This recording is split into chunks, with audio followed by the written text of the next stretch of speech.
Gue diem aja. Cir bener kan bukan orang. Bener kan bukan orang, gue udah gemeteran ya, gue udah gini. Astagfirullahaladzim. Nanya lagi. Udah malam pak, gak pulang. Udah mati gue udah. Astagfirullahaladzim. Ya Allah, udah kayak gitu kan. Ketiga kali dia bilang, Pak, udah malam gak pulang. Gue masih inget nadanya begini. Yang dia lihat di depan dia waktu itu katanya ada cewek madep ngebelakangin dia. Si cewek ini diliatin Semi. Ketika balik badan, itu si ceweknya itu lagi jilat-jilatin selang yang buat ini darah lagi. Kayak gitu itu.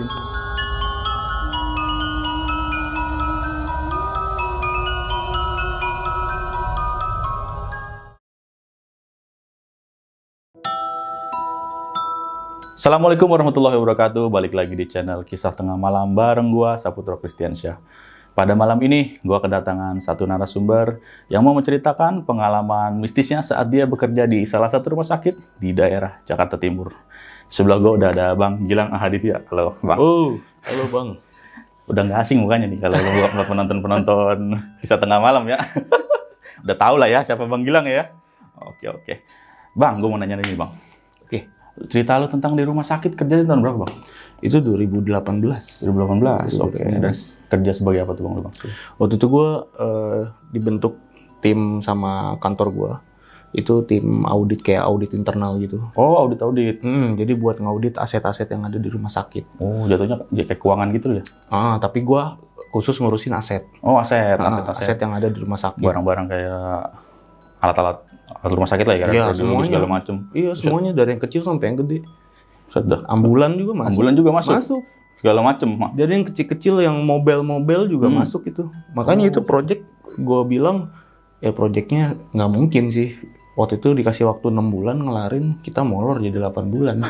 Oh, gara-gara harus gitu sampai yang kecil-kecilnya itu ya? Yang susah itu. Jadi yang barang-barang mobile yang harusnya itu ada di ruangan ini tiba-tiba kok nggak ada. Nyata itu barangnya mobile kemana-mana. Itu yang bikin lama. Dan kebentur sama pasien juga kan.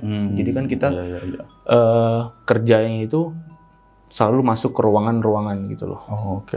Jadi kalau ruangan itu penuh sama pasien ya nggak bisa diaudit. Harus nunggu dia keluar dulu. Kosong dulu. Dan nggak tahu kapan dia keluarnya pasien itu ya. Berarti lu situ bertahan 8 bulan. 8 bulan. Dan di situ lu banyak ngalamin kejadian horor. Iya bener. Oke. Dan sering nggak tuh ngaudit malam-malam?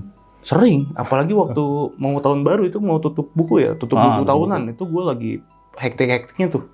Dan banyak yang cuti. Jadi kan gue orang baru di situ. Mau nggak mau gantiin. Mau nggak mau. Ngalah sama yang senior ya kan. Kata dia mau cuti segala macam. Dan terpaksa lu harus gitu sampai lembur-lembur itu buat ngauditin. Sampai nginep gue. Di rumah sakit itu? Nginep. Wah, dikasih kamar. Kacau. Nginep. Oke deh. Yaudah deh Bang, tahan dulu Bang ceritanya. Yaudah, sebelum masuk cerita, gue mau nginfoin ke kalian. Bagi kalian yang punya cerita-cerita horor dan mau cerita langsung di channel Kisah Tengah Malam, caranya gampang banget. Langsung aja DM Instagram kita di Kisah Tengah Malam Official. Atau kalau kalian nggak mau ribet buka-buka Instagram, nih gue tongolin nomor WA yang ada di bawah ini. Nanti lu WA aja. Situ dengan Bang Gibran, nanti Bang Gibran bakalan ngasih tahu kalian caranya gimana jadi narasumber di channel Kisah Tengah Malam. Oke, bagi kalian yang lagi nonton ini tapi belum subscribe, jangan lupa klik tombol subscribe-nya. Dan jangan lupa nyalakan juga loncengnya biar nggak ketinggalan video-video terbaru dari kita. Bagi kalian yang penasaran sama ceritanya Bang Gilang, tonton terus sampai habis. Jangan kemana-mana karena Kisah Tengah Malam dimulai.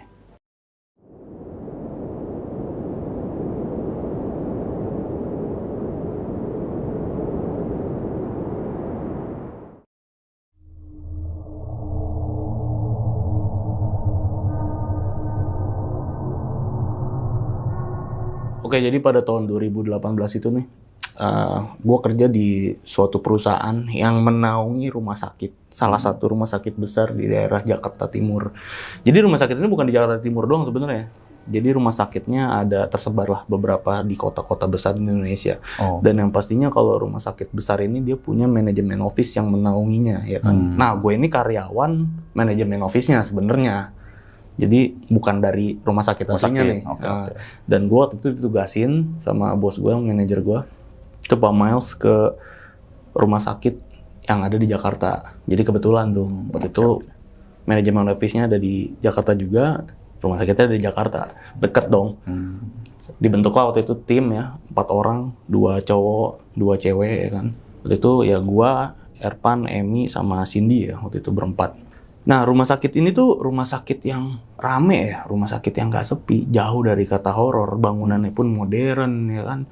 Dan tapi sebenarnya rumah sakit ini tuh udah rumah sakit tua, adalah rumah sakit tua. Pada masa itu tuh namanya bukan itu.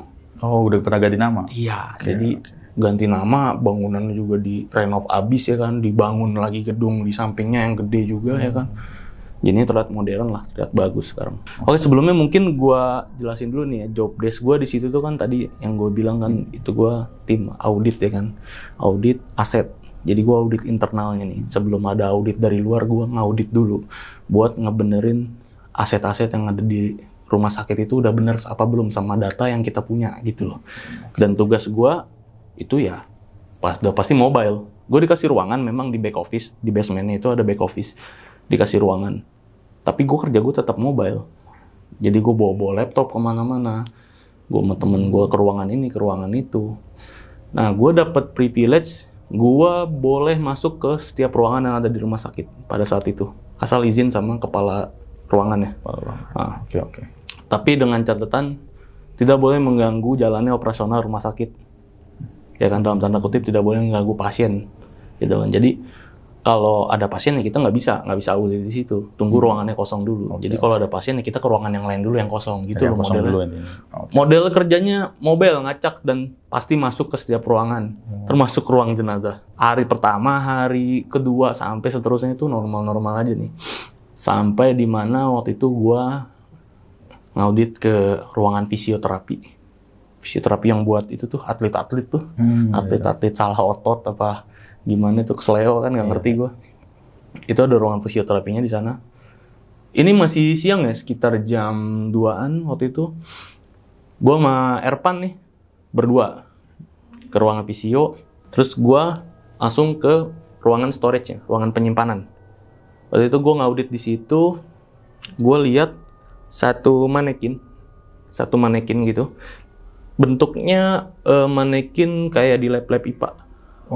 Lengkap tuh dari atas ke bawah, terus ada kakinya, ada tangannya ya, tapi cuman setengah. Si manekin itu setengah, jadi setengahnya orang, setengah dalamnya itu kayak organ-organ tubuh gitu. Gua nanya sama si Erpan, Pan, ini manekin ada di mana ya harusnya?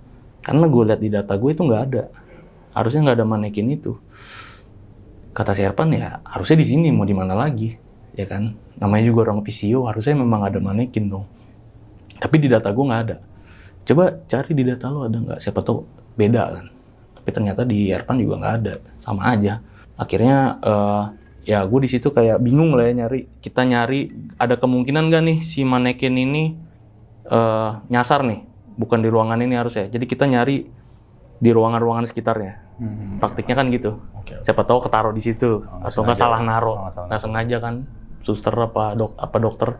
Ya jadi taktiknya waktu itu kayak gitu ya, gue ada kemungkinan takutnya nyasar nih manekin, nggak ada di ruangan itu harusnya aja. Jadi gue nyari di ruangan-ruangan sekitarnya, tapi tetap nggak ada. Dan akhirnya ya gue kebingungan di situ. Di tengah-tengah gue kebingungan, ada yang aneh nih dari manekin tersebut. Jadi manekin itu tuh, gue kedeketin manekin itu, gue nyium bau amis ya. Amis, jadi amis itu kayak amis darah, kayak amis bau besi gitu kan, kalau bau darah busuk gitu. Terus ada satu yang aneh lagi dari manekin tersebut. Ketika gue pegang manekin itu teksturnya kayak kulit manusia. Kalau dipegang, bukan karet, bukan silikon, tapi kayak kulit manusia. Iya, kayak kulit manusia. Kalau gue pegang gini, gue kira pertama silikon. Pas gue gini kok kasar kayak kulit. Terus tapi di situ gue nggak bilang sama si Erpan ya, takutnya Erpan takut kan. Dan dia si Erpan nyium, bau apa sih lo, nggak enak. nggak tahu nih bau apaan. Gue bilang aja bau ada kali yang apa gitu tumpah di sini mungkin, tapi ini itu bau darah. Dia nggak tahu ini itu bau darah. Si Erpan nggak tahu, tapi gue tahu itu bau darah. Akhirnya ya depan kita tanya si Pak Yudi aja ya. Pak Yudi itu kepala visionya. Gue emang manggilnya Bang Yudi kan. Akhirnya gue keluar ruangan penyimpanan. Gue ke ruangan Pak Yudi nanya, Pak Yudi ini manekin dari ruangan mana? Gue nanya kan sama si Erpan. Manekin mana lang katanya gitu kan. Itu manekin yang di ruang penyimpanan, gue gituin kan. Hah? Kita nggak ada punya manekin katanya. Akhirnya ada, nggak ada lu ngaco kata si Pak Yudi gitu. Ayo deh ikut gue gituin. Ayo kata Pak Yudi. Kira gue berangkat tuh sama Erpan sama Pak Yudi ke ruang penyimpanan. Ruangan tadi itu? Iya, ruangan yang tadi. Pas gue nyampe ruang penyimpanan, gue buka ruangan, nggak ada dong. Nggak ada dong. Nggak ada manekin tersebut yang di posisi tengah itu. Nggak ada. Padahal jarak antara gua dari ruangan penyimpanan ke ruangannya Pak Yudi itu bentar. Gila. Kalaupun ada yang sengaja ngambil, tiba-tiba gua keluar ada yang ngambil, itu pasti masih kelihatan di lorong. Masih jalan di lorong. Masih kelihatan ngegotong tuh manekin. Ini nggak ada. Ini mungkin kalau Erpan denger ya, dia inget nih pada saat itu. Gue berdua kayak ngeliat-liatan. Pan, tadi ada kan? Iya ada lang. Mana lo ngaco digitu-gituin gue sama Pak Yudi. Nggak ada kan? Tadi ada.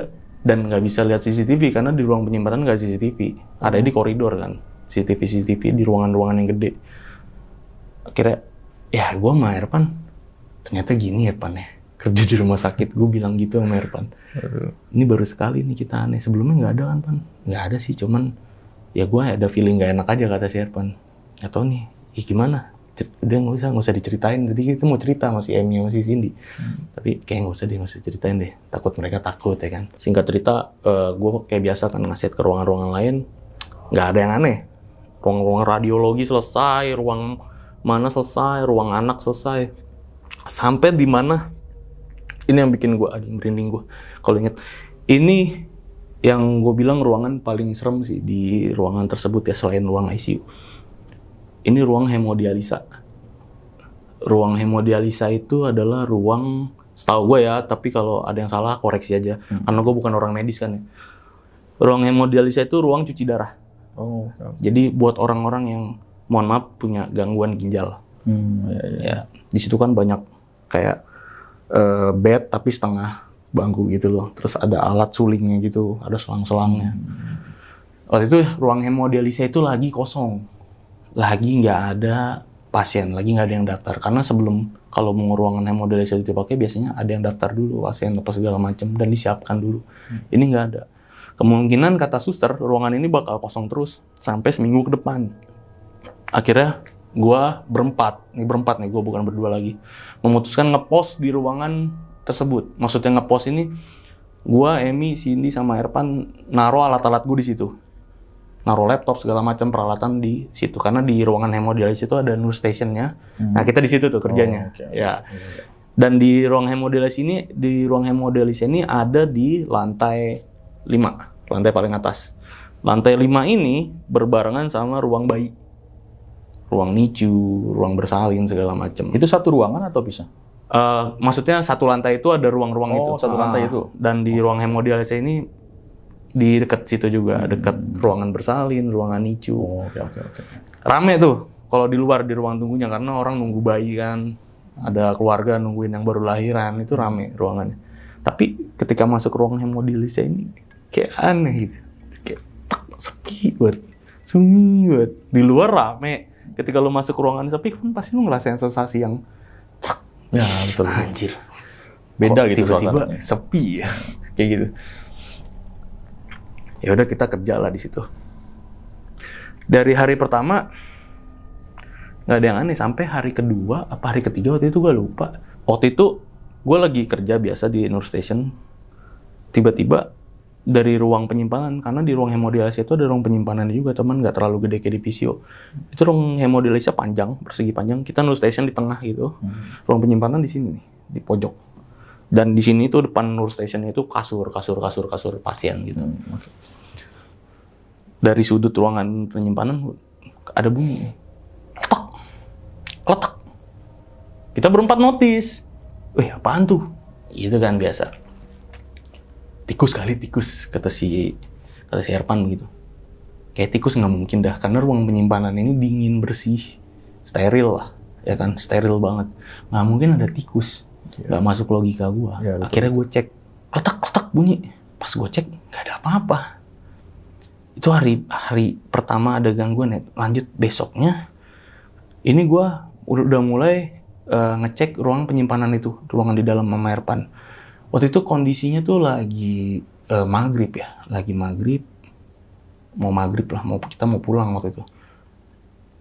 Gue habis beres, gue ngaset di situ ya, gue sambil beres-beres lah ya.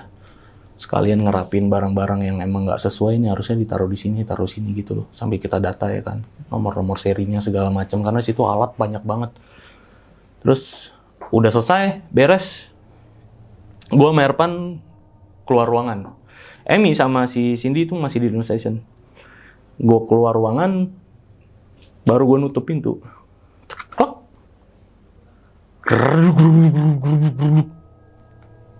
Gue sama Erpan langsung lihat-lihatan. Apaan tuh, Pan? Si Emi sama Cindy itu dari Nur Station. Woi, apaan tuh? Gak tahu, kata gue. Gue buka lagi dong pintu ruang penyimpanan. Itu barang-barang yang tadinya gue udah beresin sama si Erpan. Itu udah beramburan. Udah beramburan di lantai. Di lantai. Ada yang di rak-rak itu udah posisinya udah nggak karuan. Terus pas gue lihat, Pan, sini dah, Pan. Apaan? Pas dia masuk, ya Tuhan, kata dia. Kok bisa hilang? Nggak tahu gue. Yaudah, beresin lagi yuk. Gue sama Erpan nyaksiin fenomena yang gue bilang nggak masuk akal. Karena nggak mungkin barang yang baru lo rapiin, udah tinggal bentar, udah berantakan lagi. Jedanya baru nutup pintu ya? Baru nutup pintu. Terus akhirnya keesokan harinya, itu kan udah gue beresin barang-barang ya hari itu. Keesokan harinya, udah mulai nih, gue sama Emi sama Cindy mulai cerita-cerita. Pas lagi kerja nih, kita mulai cerita-cerita horor karena kejadian kemarin. Karena ya kita harus cerita, mereka udah kepo kan, apa sih kemarin kok? Karena mereka, ya kita berempat nih, bukan mereka doang, kita berempat nih, udah kayak mulai, apa ya, kayak wah nih rumah sakit angker nih, kayak gitu-gitu. Udah mulai ada sugesti-sugesti yang gue bilang, ya negatif, yang harusnya nggak kita pikirin kalau lagi kerja ya kan. Ya, udah mulai cerita-cerita horor, cerita-cerita pengalamannya masing-masing ya kan di situ. Udah nyambung-nyambung aja lah, nyambung-nyambung omongan. Akhirnya waktu itu jam mendekati maghrib lagi. Mendekati maghrib sekitar 5:30 waktu itu ya. Si Emi mau ke ruang penyimpanan. Gue posisi sama Erpan sama Cindy masih di Nur Station. Kalau posisi di Nur Station ini pasti bisa, kayak tadi gue jelasin kan di tengah dia. Itu bisa ngelongok ke ruang penyimpanan. Ya, lorong lurus soalnya. Si Emi jalan, pas si Emi jalan ke ruang penyimpanan, gue aneh nih ngeliat si Emi ngelirik gini, kok dia nggak masuk-masuk. Dia kayak mindik-mindik gitu tuh lo. Tapi pintu belum dibuka sama dia, pintu ruang penyimpanan. Ketika pintu dibuka sama dia, truk. Ini gue waktu itu nggak ngeh ya. Jadi waktu itu gue ngelihatnya si Emi diri di depan ruang penyimpanan. Terus diri matung, tiba-tiba si Emi itu teriak, terus kayak kaget gitu. Kaget, dia kayak loncat gitu, kepleset. Nah, di depan ruang penyimpanan itu ada rak-rak besi gitu loh. Rak-rak besi buat naro-naro apa gitu. Jatuh, palanya ngebentur rak-rak besi itu, si Emi. Terus, ya pingsan. Kan di sini pendarahan juga ya. Berdarah itu? Karena kebentur kan. Terus, ya kita langsung nolongin lah ya kan. Langsung, woi kenapa ya? Terus nolongin, bawa ke UGD, diobatin segala macem. Pas di UGD dia udah sadar, dia cerita. Katanya, ketika dia mau ngecek barang di ruang penyimpanan, baru nyampe depan ruangannya nih, dia tuh dengar suara. Dia dengar suara kayak plastik di kresek kayak gitu kan. Terus kayak suara barang-barang berisik, pokoknya barang-barang tuh berisik deh. Dia ini aneh, kata dia, kok bisa ada suara-suara padahal nggak ada orang di dalam. Makanya dia agak takut. Dia bimbang katanya mau minta temenin gue apa nggak usah karena udah nanggung depan pintu. Akhirnya dia paksain waktu itu. Dia buka ruangannya. Terus yang dia lihat di depan dia waktu itu katanya ada cewek madep ngebelakangin dia. Dia lagi gini, dia ngeliatnya lagi gini, lagi ngebelakangin dia. Terus pas Emi matung di depan ruangan itu ngeliatin itu cewek, si cewek ini diliatin si Emi. Ketika balik badan, itu si ceweknya itu lagi jilat-jilatin selang yang buat ingin darah loh, lagi gini. Lagi gituin.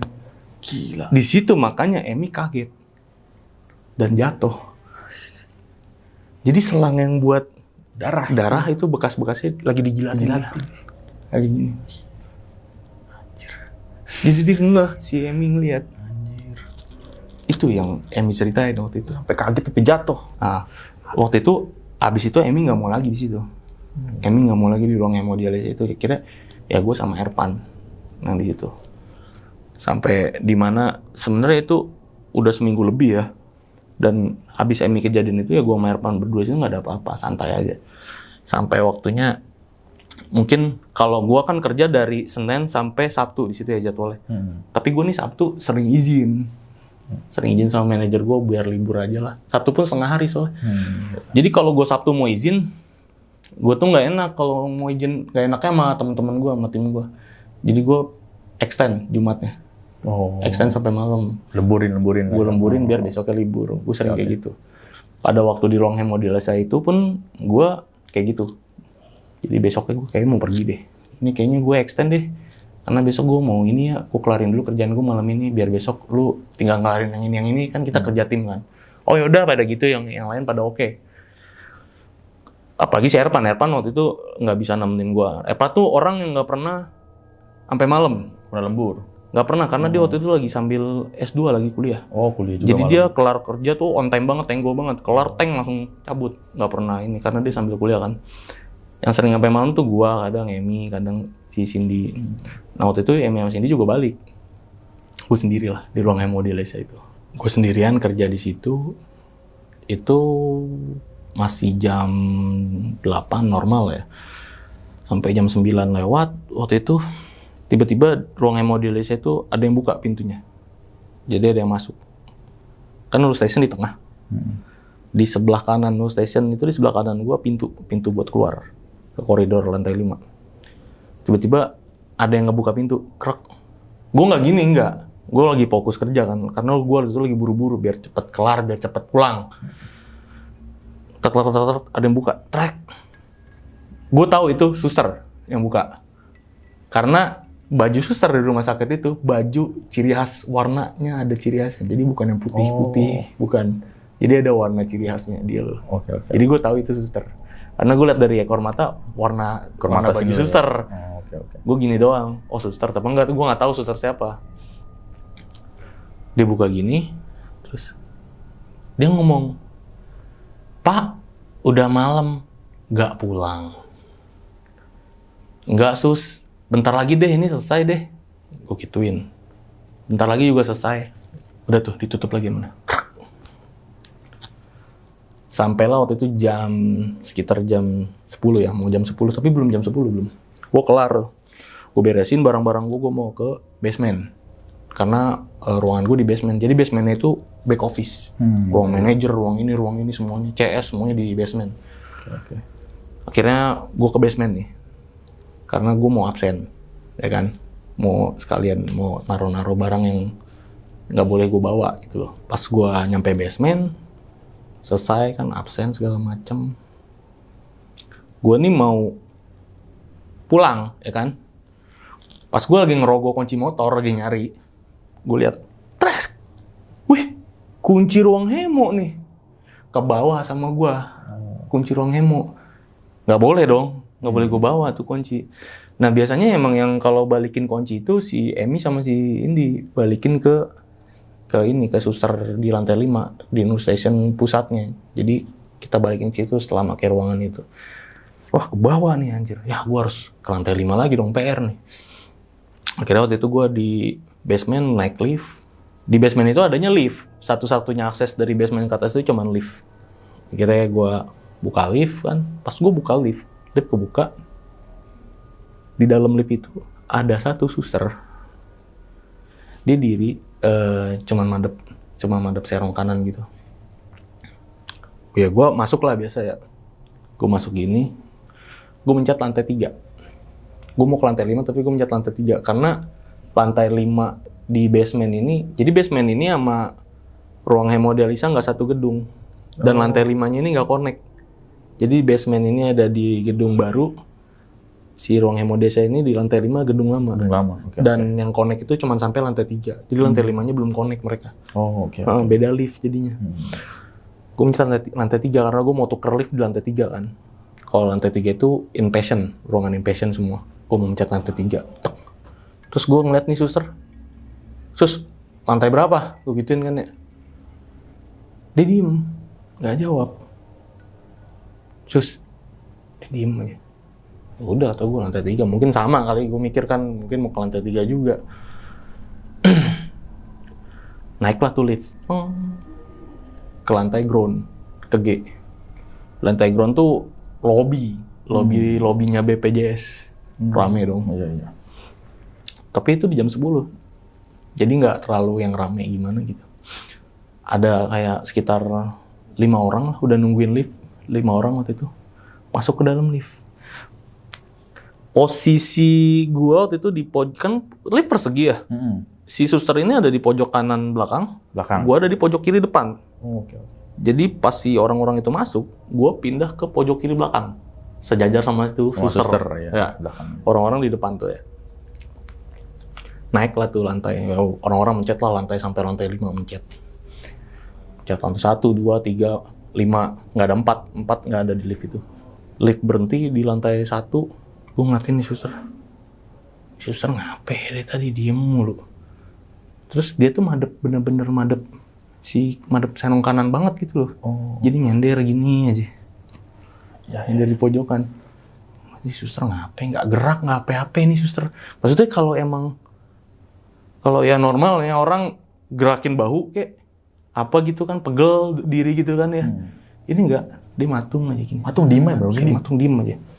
Gue mau nanya sama orang lain, mau nanya ke tamu. Segen. Karena gue masih bawa nemtek rumah sakit. Masih pakai inian rumah sakit. Gue mau nanya nggak ya? Sumpah gue di situ bimbang banget kayak. Ini nanya nggak ya? Ini gue takutnya orang lain nggak lihat, gue doang yang lihat. Gue takutnya begitu kan. Tapi di situ gue masih tahan ya. Ya udah deh, mungkin emang ada suster di situ kan. Nah, gue perhatiin lagi.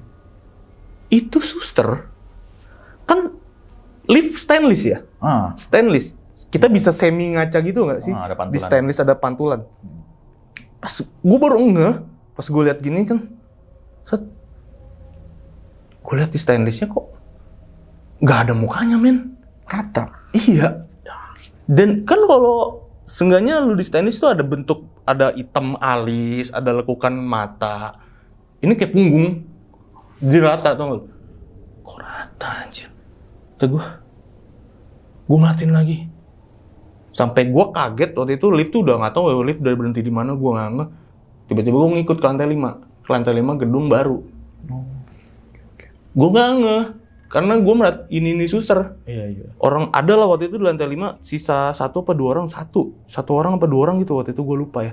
2 orang kayaknya waktu itu. Keluar, gue ngikut keluar akhirnya. Gue ikut keluar aja deh. Daripada gue di sini turun lagi ke lantai 3 di lift itu, gue mikir sama nih suster ya kan. Pas gue keluar, gue bilang, nih suster mau kemana yang ikut nih? Gue nengok ke belakang. Tuh suster kagak keluar lift. Masih diem aja. Dia matung dengan posisi dia awal. Wah anjir, ini gak bener nih pasti nih. Akhirnya gue waktu itu mutusin, gue ke lantai 3 lagi lewat tangga darurat. Gak mau gue lewat tuh lift. Gue lewat tangga darurat dong, ya kan. Saat gue turun lantai 3 tuh gue ke gedung lama ya kan. Anak connect kan lantai 3. Saat lantai 3 baru gue naik lift lantai 3 ke lantai 5. Set. Nyampe lantai 5 waktu itu masih lumayan ramai, ada yang tidur-tiduran, ada yang keluarga nungguin nungguin orang bersalin lah ya kan. Nyampe lantai 5, gue balikin, nih sus, kunci ruang hemo, lupaan tadi. Baliklah ke lift. Nah, kan gue tinggal turun lift dari lantai 5 ke ground dong. Okay. Ke ground gedung lama, ya kan. Nggak perlu tuker lift lagi dong. Gue ke lift. Pas gue buka lift, gue tuh kayak yang lagi ngelamun nih. Jadi gue mau masuk lift tuh gue ngelamunin yang tadi. Mikir. Ya. Oke. Ini yang gue liat apa ya? Dia beneran orang apa enggak? Jadi gue kayak mikirin apa ya? Kok aneh begini anjir.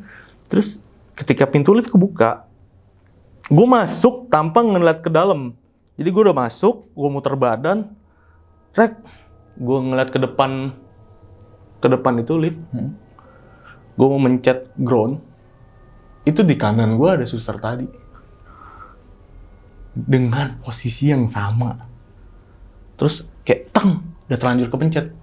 Gue mau keluar lagi kayak, nggak tahu, gue kayak bego aja gitu, kayak ngesetak.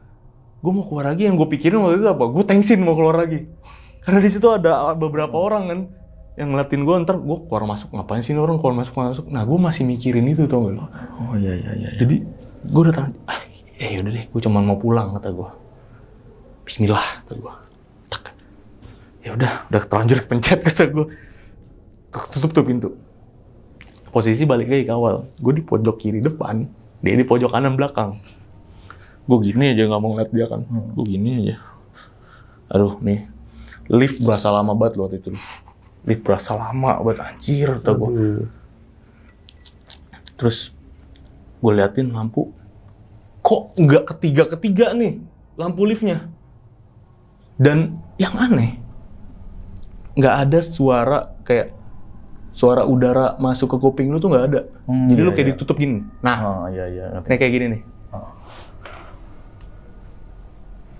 Gue lihat si lampu ininya tuh, indikatornya, kok nggak ketiga. Tapi lu udah berasa turun. Lu kan kalau di lift tahu kan, kalau udah turun rasanya. Gitu. Iya. Tapi kok nggak nyampe nih? Kata gue, di lift turun terus.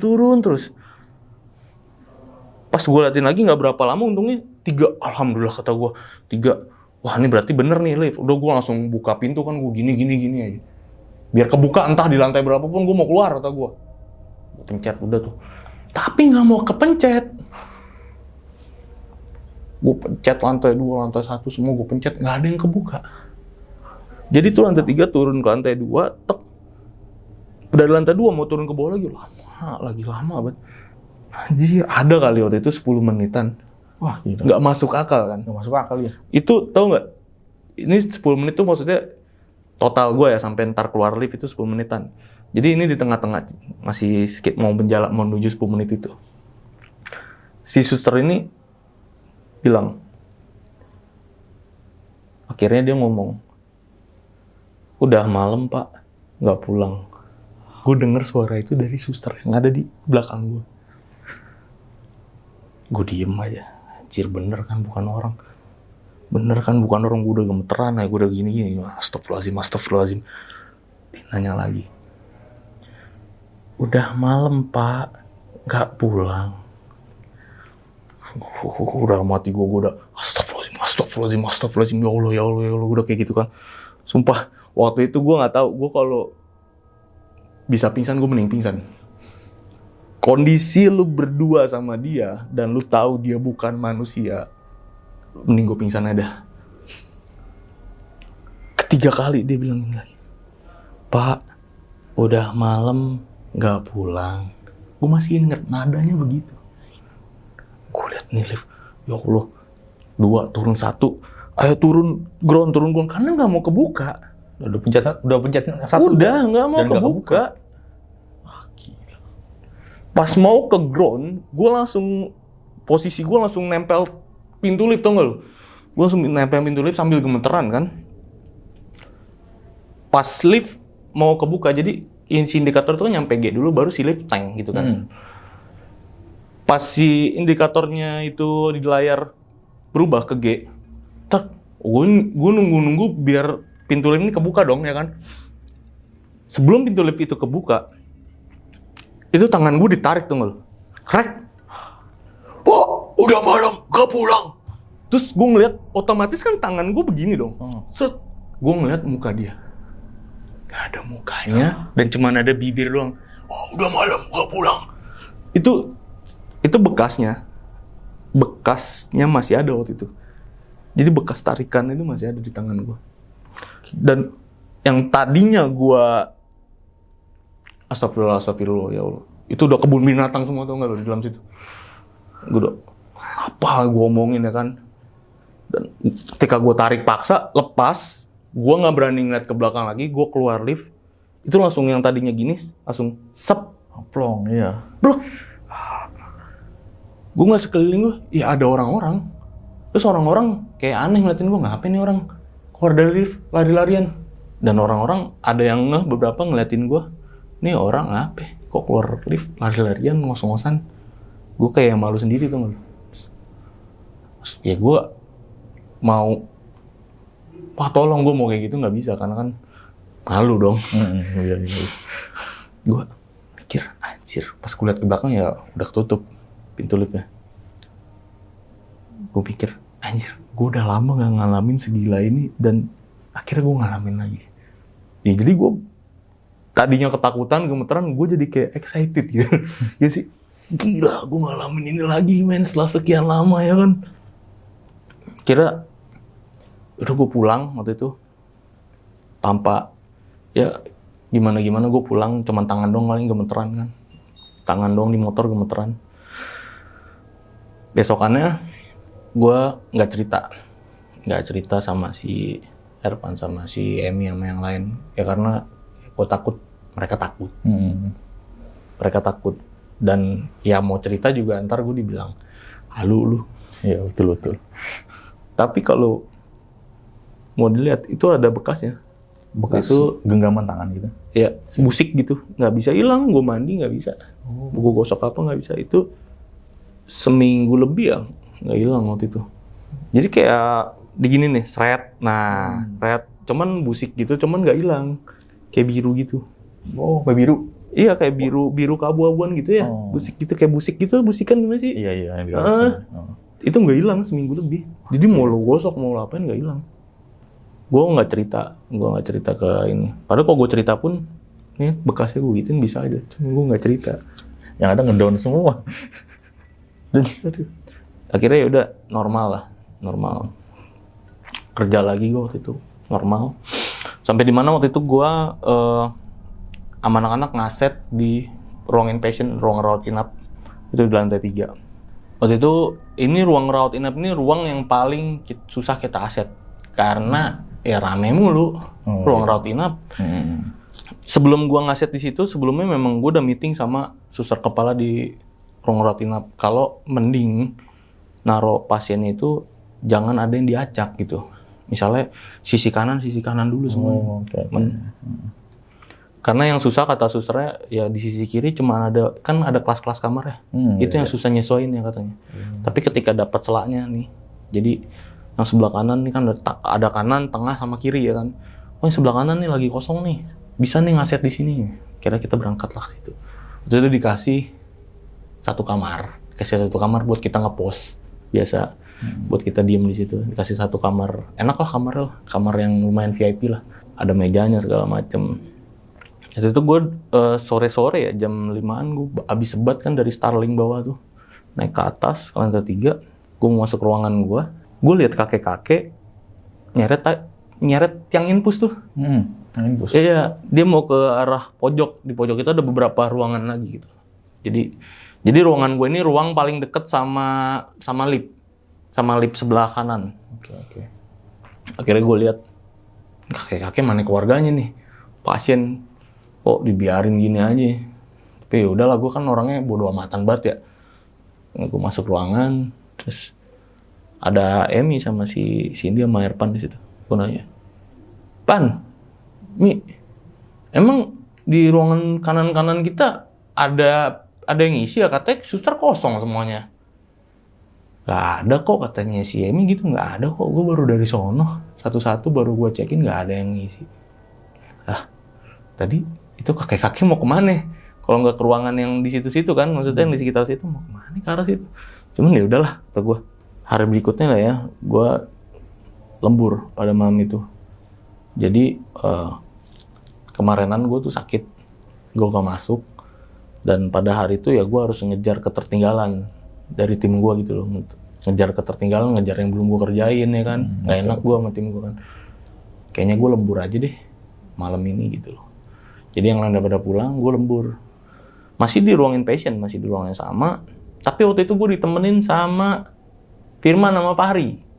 Sama Firman sama Fahri. Firmannya orang IT, Fahri ini orang marketing. Ini story-nya masih ada di Instagram story gue. Di mana? Di riwayatnya. Riwayat ya. Masih ada waktu itu gue sempet apa? Ngevideoin mereka berdua tuh, sempet. Terus gue sempet ngefoto laptop gue waktu itu. Masih sempet juga, masih ada, ntar gue cari. Terus ya jam 10-an si Firman ini mau pulang kan. Udah malam, Firman kan orang IT ya. Kerjaan dia cepat kelar dan udah kelar. Gue balik duluan nih bre, kata si Firman gitu. Oh ya udah. Dia balik, terus gue nanya sama Fahri, lu nggak balik? Coba. Enggak lah, kerjaan gue masih banyak, kata dia. Nginep aja yuk, kata gue gitu. Gue nyaranin nginep karena gue sebelumnya pernah beberapa kali nginep karena dan enak. Nginep di situ kan ada bed, ada WC juga kan, bisa mandi, tinggal minta handuk sama suster kan. Terus nginep aja yuk, kata gue. Lu bawa baju? Enggak bawa. Yaudah pakai bajunya aja, ntar tinggal minta handuk, kata gue. Yaudah, kata dia. Akhirnya si Fahri ngeyain waktu itu mau nginep sama gue. Kebetulan kamar itu ada yang 2 bed gitu kan. Yaudah nginep lah waktu itu kita. Habis dari bawah ngerokok bentar, naik ke atas. Mau tidur, matiin lampu semua, gelap. Kita tidur kebetulan, gue tanya lu tidur terang gelap kok, ya udah gelap. Akhirnya matiin lampu. Pas lagi tidur, ya normal. Sampai di mana suatu malam, gue kayak kebangun. Karena gue denger suara pintu ruangan itu, ruang inpatient yang tempat gue tidur, kebuka. Ceklok. Suara troli makanan. Oke. Gue gini loh, gue kayak yang posisi setengah tidur, setengah kayak orang baru tidur, gimana sih lo kebangun lagi kan pusing ya? Iya pusing. Kayak males gitu. Aduh ini apaan sih anjir, gue gitu kan mikir. Gue mikir suster karena gue ngeliat sekelebat, walaupun gelap tetap kelihatan dong warnanya kan ngejreng warnanya. Aduh ini suster ngapain sih malam-malam? Troli makanan dibawa ke tengah. Dibawa ke tengah gue masih Fahri. Jadi gue tidur deket yang jendela, Fahri tidur deket yang sisi WC. Oke. WC sebelah sini, ini udah pintu keluar. Nah si suster itu masuk ke tengah, bawa troli makanan. Terus, ini suster ngapain sih? Gue kayak masih males gitu. Tiba-tiba troli ditarik lagi keluar. Pas pintu itu nutup, ceklak. Gue kebangun dong. Gue inget, pintu kan gue kunci. Pintu kan gue kunci. Wah, anjir, kata gue. Gitu gue kayak yang setengah sadar, setengah enggak gitu. Ini apaan sih? Pemimpi apa ya? Gue gitu. Yaudah, gue tidur aja deh. Tidur lagi. Di situ pas sudah tidur lagi, gue nyoba tidur lagi. Itu susah banget tidur. Karena si Fahri ngoroknya ini kencang banget. Enggak lu? Iya, oke. Parah, si Fahri ini ngoroknya parah. Jadi ngoroknya ini kayak orang yang apa ya? Gue bilang kayak sesak napas apa kayak sakit pernapasan, maaf ya. Kayak apa ya? Kayak gitu-gitu, kayak ngepan gitu. Ngorok apa mau mati gitu gue nih. Kenceng banget ngoroknya. Iya, parah. Oke. Wah, ini anjir gue nggak bisa tidur nih begini kan. Gue pun ngorok, cuman nggak yang mengganggu seperti itu kalau kata orang. Ini parah banget nih kata gue nih. Gue ngeliat ke si Fahri kan ya, gue cuma ngeliat punggung dia doang ini, pakai selimut. Jadi cuma ngeliat sini doang dan gelap kan, lampu mati. Dia ngadep ke WC, tembok WC. Wah ini parah nih orang nih kata gue. Nggak bisa tidur gue. Gue nyoba nyari HP gue waktu itu gue taruh di kayak ada meja gitu kan, ada rak meja. Oke. Gue ambil, dapet. Gimana sih kalau kita dari gelap, mata gelap, tiba-tiba lihat silau layar kan gini ya. Gue masih inget banget nih momen ini. Set, gue liat, masih gerabu nih mata. Buat HP, set, banyak chat tuh masuk. Ada chat dari Fahri. Gue buka chatnya, gue baca. Lang, gue harus pulang ya, sorry banget gini, nyokap gue begini, pokoknya ada yang sesuatu terjadi sama nyokapnya dan dia harus pulang, urgent. Gue baca waktu itu, terus gue inget, sebelah kiri gue, gak ada dong, hilang itu, gak ada orang. What? Jadi dari tadi, gue tidur sama siapa? Ya kan? Terus, yang anehnya, si Fahri ini keluar emang gak ngunci pintu. Oh, okay. Si Fahri ini keluar gak ngunci pintu. Berarti kalau yang tadi susah masuk, itu bisa masuk dong, bener? Karena kuncinya karena pintunya gak dikunci sama dia. Karena dia gak mungkin dong ngunciin gue dari luar. Iya, betul. Jadi ternyata dia tuh sebenarnya kalau dari cerita setelahnya ya, si Fahri itu udah nitip ruangannya. Karena nggak jauh dari ruangan gue ada ruang station. Ada Suster Dewi jaga situ. Jadi si Fahri pulang, terus nitip Gilang lagi tidur situ ya, pintunya nggak gue kunci, gini. Oh, oke. Gitu. Iya. Jadi dia cuma nitip omongan doang, ada gue dalam situ. Dan kunci udah jagain. Kuncinya di dalam nyantol masih. Nyantol. Oh, oke. Terus, anjir, kata gue. Tadi yang ngorok siapa? Itu pala siapa yang gue lihat ya kan? Wah, udah deh, ini nggak beres, kata gue. Ini nggak beres nih. Gue pulang aja kali ya. Bodoh deh, kata gue bolak-balik. Gue lihat jam kan udah pengen jam 3 tuh. Udah deh, daripada gue di sini kan. Deh, gue pulang aja deh. Gue beresin barang kan segala macem. Beresin barang, keluar ruangan. Mau keluar ruangan. Kan WC, sebelum keluar ruangan kan lewatin pintu WC. Baru pintu keluar ruangan pasien itu. Ketika gue mau keluar ruangan, baru mau gue megang si kunci gagang pintunya itu, tiba-tiba dia buka WC. Tek. Apaan nih? Terus bunyi troli infusan. Pas gue lihat gini ke belakang, kakek yang waktu itu gue lihat itu di belakang gue, mengarah ke kasur yang ditidurin Fahri. Jadi suaranya kayak sambil bawa si tiang infusan itu. Anjir, wah udah nggak bener di situ kan. Terus sebelum gue keluar tuh, gue kayak jadi 1/4 detik tuh gue kayak nge-freeze gitu kan, kayak nge-freeze gitu 1/sekian detik. Gue denger suara krak gitu. Jadi kayak suara bednya ditidurin. Oke. Berarti ada yang tidur dong di bed itu. Wah, pas gue denger suara itu gue langsung lari dong. Wah gila nih, kata gue. Gue keluar kan langsung nurse station tuh. Keluar ruangan gue langsung nurse station. Di situ ada Suster Dewi. Suster Dewi lagi di nurse station, lagi madep PC kan. Saat PC nyala tuh itu. Jadi dia cuman gini doang nih, ngeliatin gini aja depan PC. Gua ngambil kuncinya kan yang tadi tuh, yang di ruangan tadi gue sempet ngambil. Terus, Sus ini Sus, kuncinya Sus. Gue pulang aja, kata gue. Sus, ini kuncinya. Jadi diem masih Suster Dewi ini. Sus, woi, gue sampai gitu kan. Sus, diem dia, masih. Ah, nggak jelas lo, kata gue. Gue langsung ke ruangan dalam, ke ruangan si Suster. Jadi di belakang station itu ada ruangan-ruangan juga. Dan ruangannya itu, pintunya itu ada kacanya tengahnya. Iya. Jadi lu bisa ngeliat ke dalam. Okay. Ah, nggak jelas lo, kata gue. Karena emang gue udah biasa kan. Kalau masuk ke ruangan, gue kan boleh masuk ke ruangan mana aja, dan udah temenan juga sama tuh Suster. Ah, nggak jelas tuh. Jadi ya udah, gue mau masuk ke ruangan itu, mau naruh kuncinya langsung di tempat penyimpanan kunci, karena di situ ada lokernya masing-masing kan, ada loker kuncinya. Ada kunci kamar berapa digantungin kan. Gue mau ke ruangan yang belakang nurse station. Pas gue sejajar sama tuh pintu yang ruangannya di belakang, gue ngeliat Suster Dewi di ruangannya, depan laptopnya dia begini, Suster Dewi. Oh, Lang, kenapa? Gue ngeliat ke kanan, itu suster yang tadi bengong udah ngeliatin gue begini. Udah ngeliatin gue begitu. Terus gue langsung, lu tau gak kalau ketika kaki lu gak bisa lu gerakin, mulut lu gak bisa ngomong, itu yang gue rasain waktu itu. Terus gue mau ngomong, lu ada 2, gue pengen ngomong gitu. Kok lu ada 2, gue ngomong, tapi mulut gue kayak nggak bisa ngomong. Tiba-tiba saraf lu nih kayak kejepit entah HP. Itu gue baru ngerasain sensasi sekali itu waktu itu kayak gitu. Dan kaki lu nggak bisa gerak, men. Bener-bener kayak kerep-kerep gitu ya?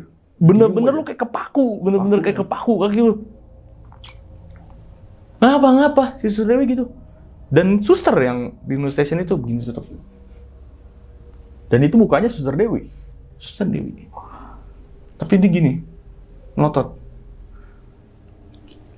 Kira-kira beberapa detik gue kepaku di situ kan, lepas akhirnya. Alhamdulillahnya lepas. Gue langsung masuk tuh ruangan, jebret. Dar, gue tutup pintunya ruangan kan. Lu ngapa kata Suster Dewi. Enggak jelas kata gue. Akhirnya gue udah di situ kayak, udah di sini lu ngapa ya? Karena gue kondisi gue udah shock banget. Begitu tuh gue ngeliat kakek, gue tuh suster di ruangan. Akhirnya gue ditenangin lah ya, tenangin sama si ini, udah lu minum segala macam, dikasih minum kan. Ngapa lu tenangin dulu kata si Suster Dewi. Akhirnya gue mau balikin kunci kata gue ceritain lah tadi. Itu lo tadi di depan ada 2, kata gue gini. Yang bener lu. Iya. Tapi udah biasa sih lang begitu. Kata dia begitu. Udah biasa sih lang begitu. Kemarin juga sini gitu. Tapi di sini memang sering kayak gitu. Jadi dia tuh kayak yang nggak aneh denger cerita gue. Ini tuh udah sering lang kayak gini juga kata gue. Tapi gue heran aja kok bisa kejadian sama lu yang lu jarang di sini malam gitu loh. Jadi sebenarnya dia kayak gitu tuh udah sering sama dokter apa suster yang jaga malam di situ. Kejadian ini kayak menyerupai, jadi kayak sering bingung gitu loh dokter.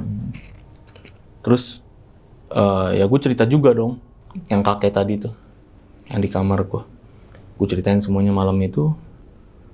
Si Suster Dewi bilang kan gini lang, jadi udah lama waktu itu gue juga nggak tahu, lupa tahunnya berapa.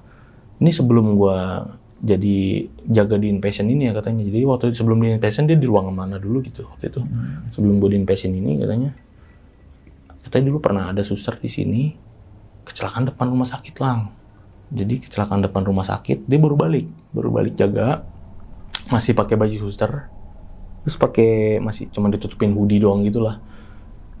Ya orang rantau katanya. Dia baru pulang naik motor. Di situ kan mobil gila-gila ya. Depan rumah sakit itu. Mobilnya gila-gila. Ketabrak katanya. Kecelakaan lah di situ. Dan langsung dibawa ke rumah sakit kan udah nggak selamat. Meninggal di rumah sakit? Kan rumah sakit. Ya kan tabrakan depan rumah sakit langsung cepet dong. Cepet, ya. Penolongan pertama tapi udah nggak sempet. Karena maksudnya nggak mati di tempat gitu tabrak? Nggak.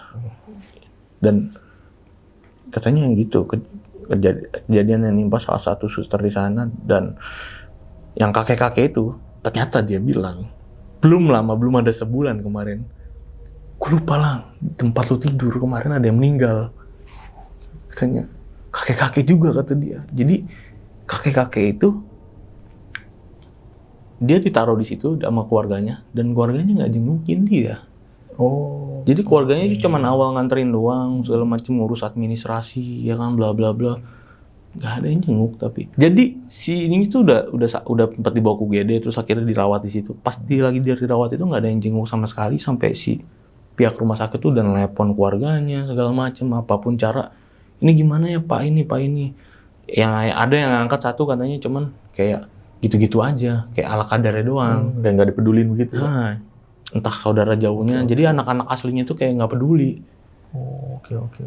Dan meninggalnya kayak nggak ada sebab tuh nggak lo? Di diagnosa jantung.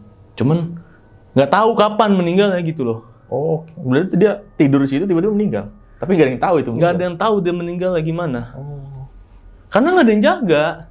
Nggak ada yang jagain dia waktu itu. Jadi suster kan ke situ bolak-balik ngecek paling berapa jam sekali sih? Atau ya sejam sekali pun kan bisa kelewat kan. Iya. Tapi sejam sekali nggak mungkin lah suster bolak-balik sejam sekali. Paling kalau ada apa-apa kan ada tombol ya kan. Nah, ini mau yang mencet siapa? Gak ada yang mencet sama sekali. Kalau dia udah lemes, dia bilang meninggalnya gak ada yang tahu gitu. Situ tidur. Gak ada yang tahu. Pas ditemuin udah ada napas. Okay. Oh ternyata begitu ya. bagus lo ngasih kamar itu ke gua, kata gua. Ya habis gimana kan? Udah sampai itu akhir tahun ya, Desember, itu bulan Desember, gue inget banget bulan Desember kejadian. Mau itu tahun baru. Mau tahun baru. Terus ya di situ kan tahun baru ya. Terus normal aja kerja lagi sampai project kelar. Project kelar itu. Nggak ada lagi sih. Alhamdulillah, karena waktu itu gue udah nggak mau lagi di inpatient. Kapok. Gue mendingan ruangan lain deh, kata gue. Aduh, oke. Betul, alhamdulillah kerjaan lancar ya. Apa penampakan terakhir itu yang nginep di ruang itu, inpatient. Iya, yang gue. Ya sebenarnya banyak ya, gue kayak di situ ada aneh-aneh, ada suara HP kalau gue lagi malam tuh. Cuman ya gitu-gitu aja, minor. Oh, jadi sebatas suara aja. Suara. Gak sampai nongolin, kayak sampai ditarik gitu, lip itu ya. Itu yang tadi yang gue ceritain ya, yang maksudnya yang lumayan ekstrim lah menurut gue. Oke. Nah, gue penasaran sama yang lu tidur nih, Bang. Tadi kan ngorok tuh. Nah, lu pas bangun sadar nggak tuh dia ngorok berhenti? Kan tiba-tiba hilang tuh. Iya, jadi pas gue nyari HP tuh masih ngorok. Masih. Nah, berhentinya kapan tuh? Berhentinya itu gue nggak sadar pas gue udah baca chat, kan kayak kita connect lama ya, nama baru bangun gitu kan. Masih setengah-setengah gitu, masih linglung. Pari pulang, kata gue. Pas gue lihat tuh udah nggak ada dan suaranya udah berhenti. Udah hilang kan? Udah hilang, tiba-tiba hilang. Berarti yang pertama lu lihat suster itu ya dorong troli, itu mungkin beneran suster ya? Mungkin beneran suster, mungkin juga bukan suster. Ngapain juga dorong troli makanan? Udah gitu keluar lagi. Iya, apa lu sangka pasien? Maksudnya kejadian horor kan emang nggak tahu, random aja gitu. Kejadiannya apa adanya kayak gitu aja kalau gua. Karena yang dorong suster itu kan pintunya emang nggak dikunci sama si Fahri ini. Iya. Bisa jadi itu suster beneran. Bisa jadi. Bisa jadi. Tapi suster beneran mau ngapain lu gelap-gelapan, nyalain kayak lampunya. Iya, betul juga ya. Masuk akal. Dan gua kebangun karena itu bener-bener kaget karena cekep. Karena suara pintunya kan nutup. Gua kaget. Ya karena gue inget pintunya kan gue kunci waktu itu. Dan ternyata emang kuncinya dibuka sama si Fahri ini. Fahri balik. Diem lagi. Orang bangunin. Katanya gue dibangunin nggak bangun. Oh, gue dibangun. Gue sampai digini-giniin katanya nggak bangun. Gue hilang. Udah cerita. Dia cerita besoknya. Oh, oke. Dia juga di chat itu bilang lu dibangun-bangunin susah banget. Nah besoknya kan wah lu gila, lu parah lu, gue sampai kayak gitu kan ketemu. Lu dibangun-bangunin susah banget tuh tadi gini. Pasti lu kayak sirup gitu ya. Gak bisa bangun. Jadi gue kayak nggak bangun. Bener gue tuh digituin nggak bangun. Sirup itu. Sampai digoyang-goyangin sama dia. Aduh. Akhirnya dia kan buru-buru tuh. Terus nyokapnya kenapa gitu? Karena urgent juga dia.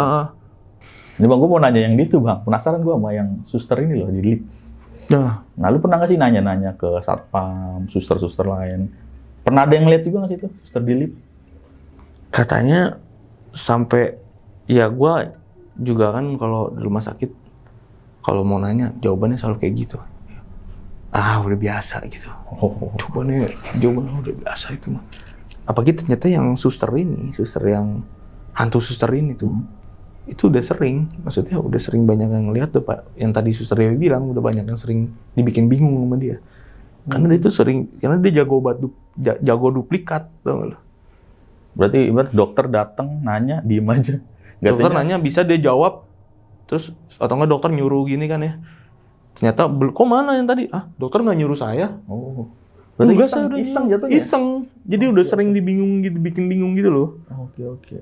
Ntar pas lihat CCTV, loh kok dokternya ngomong sendiri? Itu pernah ada yang ngecek CCTV gitu? Pernah dong. Dan karena pernah waktu itu ada satu kejadian krusial yang infus waktu itu. Itu ada yang infus, ada yang ganti sendiri. Pernah rame tuh. Katanya Sister Dewi, gue ceritain sama Sister Dewi. Terus sebelum gue di situ ya, sebelum gue proyekan, infus ada yang ganti sendiri. Jadi ya sampai dicek dong CCTV ya kan. Siapa yang ganti infus anjir? Ganti sendiri infus. Gila berarti sih. Dan berarti yang kakek-kakek ini nih, gue mau nanya nih. Berarti lu kerja di situ, di atas kakeknya udah meninggal? Lu udah kerja di situ, proyek. Iya, kakeknya udah meninggal ya? Kakeknya udah meninggal. Dan lu nggak tahu itu ya? Nggak tahu, karena kan rumah sakit setiap hari ada aja meninggal mah. Namanya rumah sakit. Iya betul juga ya. Dan lu nggak tahu di atas, dan lu tidurin lagi kamarnya. Iya bagus lu yang ngasih gua kamar itu. Lu gituin aja sama Sister Dewi. Kacau lu sus. Aduh. Nah, terus suster yang di lift nih Bang, yang lu dari lantai 5 ke lantai Oh iya ground tuh anjir. 10 menit. Merinding gua. Gila, gue denger cerita itu merinding banget, gila. Itu mulut doang. Mulut doang. Semuanya rata. Nah, mulutnya gede nggak itu? Apa? Agak gede. Lebih gede dari Lebar. mulut normal. Iya, lebih gitu. lebar. Wah, gila sih. Dan gua ngelihat cowan giginya yang taring gini. Ada taringnya. Taring keluar. Enggak, ya kan dia teriak. Kayak ada giginya tuh lebih tajam dari kita, gimana sih? Oh, runcing-runcing gitu. Gue fokus ke si giginya kebetulan. Ya, Kalau mukanya pas ditarik, spot gue kaget ngeliat ininya doang, langsung tertuju, nggak sempet ngeliat Bawahnya. rambutnya gimana, nggak sempet. Maksudnya, Ya orang mulutnya doang ya, lu mau fokus kemana lagi gitu kan? Oke, itu tadi cerita dari Bang Gilang Aditya. Gimana pendapat kalian? Tulis di kolom komentar. Dan bagi kalian nih yang penasaran sama story-storynya Bang Gilang, langsung aja nih kepoin IG-nya Bang Gilang, nanti gue taruh di deskripsi dah. Oke, yaudah segitu dulu video kali ini. Bagi kalian gue mau infoin sekali lagi yang punya cerita horor dan mau cerita langsung di channel Kisah Tengah Malam. Caranya gampang, langsung aja DM Instagram kita di Kisah Tengah Malam Official atau langsung aja hubungi nomor WhatsApp yang ada di layar. Oke, segitu dulu. Gue Putra pamit undur diri. Bang Gilang juga pamit undur diri. Assalamualaikum warahmatullahi wabarakatuh.